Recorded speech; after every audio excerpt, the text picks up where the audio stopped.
Salam, hörmətli izləyicilər.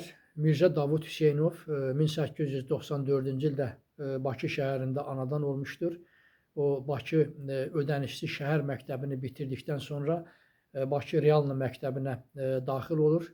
O dövrlərdə 1906-cı ildə baş verən Rusiya inqilabı onun dünya görüşünün formalaşmasında, inkişaf etməsində mühüm rol oynamışdır. Belə ki, o həmin nümayişlərdə iştirak edirdi və məktəbdə şagird müsəlman dərnəkləri yaratmışdı. O cümlədən Bakı şəhərində mövcud olan belə müsəlman şagird dərnəklərini birləşdirmişdi.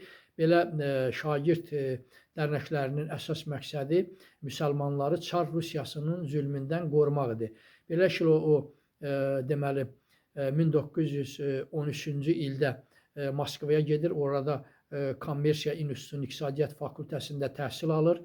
Sonra Azərbaycanda müxtəlif rəhbər vəzifələrdə çalışır. O cümlədən cəmi 3 ay müddətində Azərbaycan Kommunist Partiyası Mərkəzi Komitəsi Rəyasət Heyətinin sədr vəzifəsində çalışır. Azərbaycan SSR-nin Xarici İşlər Komissarı, Maliyyə Komissarı vəzifəsində çalışaraq Azərbaycanda fəaliyyət göstərir. Sonra onu deməli Moskvaya dəvət edirlər. Moskvada bir müddət müxtəlif vəzifələrdə çalışdıqdan sonra onu partiya işinə keçirirlər.